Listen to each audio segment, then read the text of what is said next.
নিয়মিত পিল খাওয়ার পরেও গর্ভধারণ যদি হয়ে যায় সেটি জানা খুবই গুরুত্বপূর্ণ, কারণ নিয়মিত পিল সেবনকারী মহিলাদের মধ্যে অনেকেরই গর্ভধারণ হয়ে যায়, যেটি না জানার ক্ষেত্রে পরবর্তীতে বিভিন্ন ধরনের সমস্যায় পড়তে হয়।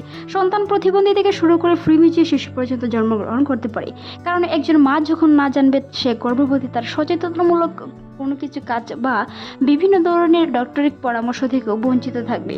আজকের এই ভিডিওতে আলোচনা করব যারা নিয়মিত পিল খেয়ে যাচ্ছেন তবে গর্ভবতী হয়েছেন কিনা সেই বিষয়গুলো আপনি কিভাবে লক্ষ্য করবেন, বা কোন কোন লক্ষণের মাধ্যমে আপনি পিল খাওয়ার মধ্যেও বুঝতে পারবেন যে আপনি গর্ভবতী, তা নিয়েও আলোচনা করবো। কি একটি কমেন্টের বিষয় নিয়ে আশা করছি ভিডিওটি মনোযোগ সহকারে দেখবেন। জন্ম নিয়ন্ত্রণের সময় বড়ি বা জন্ম নিয়ন্ত্রণ পিল, যেটি অনেকে সন্তান না নেওয়ার জন্য খেয়ে থাকে, সেটি খাওয়ার সময় প্রেগনেন্ট হলে তা বোঝার সবচেয়ে নিশ্চিত উপায় হলো প্রেগনেন্সি টেস্ট করা। অর্থাৎ যদি আপনি 2 থেকে 3 মাস পর্যন্ত রেগুলার পিল খেয়ে থাকে, অন্যান্য সময়ের তুলনায় শরীরের বা শারীরিক পরিবর্তন কিছুটা হয়ে থাকে, তাহলে আপনাকে অবশ্যই প্রেগনেন্সি টেস্ট করতে হবে। তবে যদি তার আগেই বিশেষ কিছু লক্ষণের মাধ্যমে বুঝতে চান প্রেগনেন্ট কিনা, আপনাকে ধরে নিতে হবে পিল খাওয়ার সময় যে গর্ভধারণের লক্ষণগুলো সাধারণত পিলের পার্শ্ব প্রতিক্রিয়ার মতো, অর্থাৎ যে ওষুধ মানুষ খেয়ে থাকে পরবর্তীতে তার কিছু পার্শ্ব প্রতিক্রিয়া হতে পারে। পিল খাওয়ার মাধ্যমে যদি গর্ভবতী হয়ে থাকেন তবে তার প্রাথমিক কিছু লক্ষণ প্রকাশ পায় প্রথম দিক দিয়ে মায়েরার, যেটি পরবর্তীতে অনেকে মনে করে বড়ির পার্শ্ব প্রতিক্রিয়া, বা অনেকে মনে করে সেই বড়িগুলো খাওয়ার কারণে শরীরের সাথে শুট না করার কারণে বা শরীর দুর্বলতার কারণে সেই লক্ষণগুলো প্রকাশ পেয়ে থাকে। তাহলেও কিন্তু সেটি আপনাকে পরবর্তীতে দীর্ঘদিন এরকম হলে অন্ততপক্ষে 2 মাসের উপরে যদি আপনি রেগুলার পিল খেয়ে থাকেন আর রেগুলার আপনার এই সমস্যাগুলো হয়ে থাকে, তাহলে আপনাকে অবশ্যই প্রেগনেন্সি টেস্ট করতে হবে। তারই মধ্যে প্রথম যে লক্ষণগুলো সেটি হচ্ছে মর্নিং সিকনেস, অর্থাৎ সকালে বমি ভাব হওয়া, পর্যাপ্ত পরিমাণে বমি ভাব হওয়া, তবে বমি ক্লিয়ার হয় না, পানি খেলে মনে হয় পেটের ভিতরে কি যেন পিন পিন হচ্ছে কিংবা ফুরফুরে শব্দের মতো কিছুটা অনুভূতি হতে পারে। এরকম ধরনের সমস্যায় ভুগলে তলপেটের একটি কোণায় যদি পর্যাপ্ত পরিমাণে ব্যথা অনুভূত হয়, মাসিকের ব্যথাটা বেশিরভাগ সময়ই নারীদের কোমরের ভাগে হয়ে থাকে, তবে গর্ভধারণ করলে বেশিরভাগ সময়ই বাম পাশে বা ডান পাশে যে কোনো একটি কোণায় একটু হালকা হালকা ব্যথা হতে পারে, শরীর বা পা দুটি চাপচাপ অনুভূত হতে পারে, ঝিনঝিন অনুভূত হতে পারে, শরীর দুর্বলতা অনুভব হতে পারে।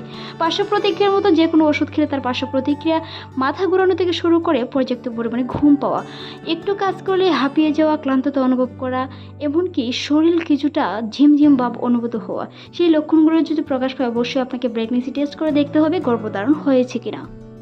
করা বলে থাকেন একজন মা যখন গর্ভধারণ করে স্তন পরিবর্তন বিশেষ লক্ষণ, অর্থাৎ স্তন ভারী ও স্পষ্টভাব অনুভূত হওয়া, অতিরিক্ত ক্লান্তি, বিনা পরিশ্রমে প্রচণ্ড দুর্বল বা ক্লান্তি লাগা, ঘন ঘন প্রস্রাবের বেগ পাওয়া, স্বাভাবিকের চেয়ে একটু বেশি টয়লেটে যাওয়ার মতো অনুভূতি হওয়া, সেই লক্ষণগুলো প্রকাশ পেলে অবশ্যই চিকিৎসকের পরামর্শ নিতে হবে। তবে নিয়মিত পিল খাওয়ার মধ্যে যখন আপনি নিয়মিত পিল সেবন করবেন, কিছুটা হালকা রক্তপাত হওয়া, পিল চলাকালীন সময় মাসিক বন্ধ থাকা অবস্থায় হঠাৎ অল্প অল্প 1 দাগ বা 2 দাগ স্পষ্টিং লাল দাগ বা মাসিকের মতো কিছুটা অনুভূত হওয়া, মাসিকের মতো কিছুটা লাল সাদা স্রাবের মতো, পাশাপাশি খয়েরি রঙের স্রাব যাওয়া, সেই লক্ষণগুলো দেখলে আপনাকে বুঝতে হবে গর্ভধারণ হয়েছে। আপনি নিয়মিত পিল সেবন করে যাবেন, পরবর্তীতে আপনার যদি গর্ভধারণ হয়ে যায় তাহলে কিন্তু সেই লক্ষণগুলো প্রকাশ পাবে। আর যদি গর্ভধারণ না হয়, আপনি পর্যাপ্ত পরিমাণে পুষ্টি সমৃদ্ধ খাবার, গরম দুধ, ডিম ইত্যাদি খেলে আপনার পার্শ্ব প্রতিক্রিয়াটি চলে যাবে যদি আপনার গর্ভধারণটি না হয়ে থাকে।